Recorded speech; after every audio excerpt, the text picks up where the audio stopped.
Dans le dossier des chantiers STX, le projet d'achat par l'entreprise Fincantieri ne rassure toujours pas, malgré la venue de Christophe Sirug hier. Éric Egon. Il n'y aura donc pas de nationalisation des chantiers de Saint-Nazaire. Christophe Sirug l'a confirmé hier au syndicat des chantiers.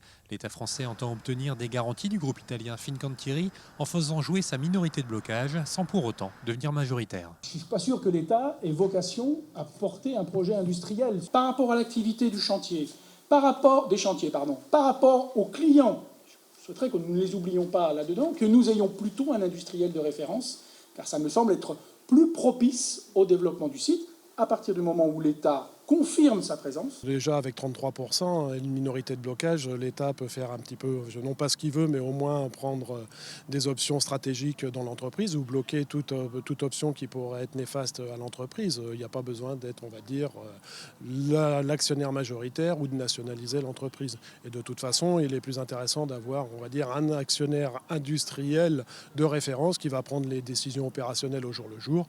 S'il y a des décisions stratégiques, effectivement, l'État pourra peser à ce moment-là. Les priorités évoquées par le secrétaire d'État dans les discussions avec Fincantieri, le maintien de l'activité sur le site de Saint-Nazaire, conserver la filière et donc ses sous-traitants et préserver la propriété industrielle et le savoir-faire des chantiers nazariens. La propriété industrielle était parmi les priorités que nous entendons développer dans le cadre de la discussion avec Fincantieri. C'est pour éviter bien évidemment que le savoir-faire, que les brevets qui sont les nôtres ne puissent partir sur d'autres cieux, qu'ils soient chinois ou autres. Il n'est pas exclu que le constructeur naval italien soit minoritaire dans le futur actionnariat. Des CNS détenus à 62% par l'État français pourraient prendre également des parts.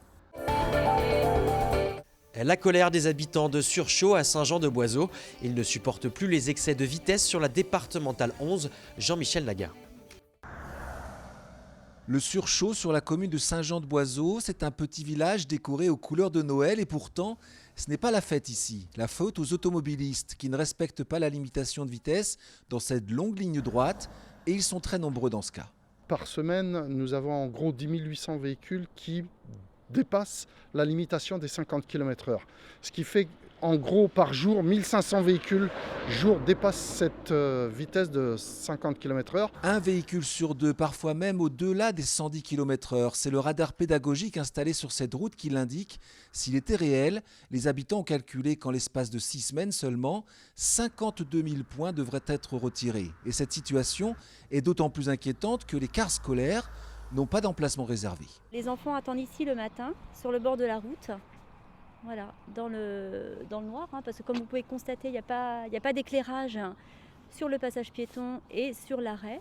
Il n'est pas matérialisé. Cette situation dure depuis des années, mais les habitants ont aujourd'hui l'espoir que ça change. Nantes Métropole s'y est engagée, mais pas forcément pour mettre les ralentisseurs qu'ils demandent. Moi, je veux bien qu'on mette des ralentisseurs, mais après, on va venir nous dire, attention, monsieur le maire, ça fait un barouf d'enfer, enlevez-nous ça et mettez-nous autre chose. Ça, on l'a aussi connu, nous, à un autre endroit sur l'André de Bourg de Saint-Jean-de-Boiseau. À une époque, on a mis des ralentisseurs et puis ils ont disparu. Et à la place, on a mis un tapis. Alors, un tapis, c'est on monte un coup, puis on redescend, je sais pas, moi, 100 mètres plus loin ou 50 mètres plus loin.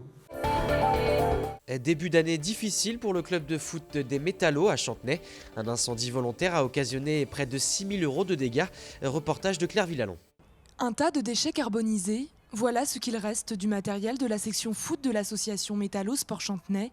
L'incendie volontaire a fait 6 000 € de dégâts matériels. Il y avait plus de 250 ballons, près de 400 chasubles, une centaine de plots, 350 coupelles, des jalons, des socles, des cerceaux aussi, bêtement, des medicine balls.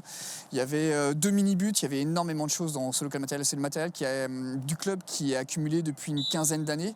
On a commencé avec 250 licenciés, maintenant on a 550 licenciés, donc c'est un matériel très conséquent pour subvenir à tous les entraînements qu'il y a à faire dans toutes les catégories. Cet acte de vandalisme perturbe fortement la reprise des entraînements. Sur les 9 séances qui devaient avoir lieu mercredi, seulement 3 ont pu être assurées, faute de matériel. Pour les joueurs et les parents, c'est beaucoup d'incompréhension. Ça fait mal au cœur pour nos enfants, pour tout le monde en fait. C'est dommage, c'est très très dommage. C'est mon club, je suis là depuis 3 ans et puis je suis déçu qu'on perde beaucoup de choses quand même. Je trouve que ça sert à rien de faire ça parce que Métallo, je sais qu'il ils n'ont pas beaucoup d'argent pour acheter tout le matériel. Mais après le choc et la déception, place à la solidarité. Les autres clubs viennent nous fournir du matériel. On a des chasubles, des ballons qui arrivent, des plots qui viennent aussi pour compenser la perte que l'on a. Ça fait chaud au cœur dans ces moments-là, passer le dépit de cet acte-là, de retrouver un petit peu de vraie solidarité. Un appel aux dons a également été lancé. Pour le moment, le club a récolté près de 1 500 €. Avis aux amateurs de course à pied en pleine nature, de ramping dans la boue ou de parcours du combattant. Il vous reste à peine 6 mois d'entraînement pour espérer venir à bout de la ruée des fadas. 8 km de course jalonnés de 30 obstacles. Voilà le parcours qui sera proposé au parc de la Boulogne à Saint-Philbert-de-Grandlieu. Une première édition entre lac et nature, baptisée tout simplement à l'assaut du pays de Ré. L'événement existe déjà dans 5 autres villes françaises avec toujours le même principe.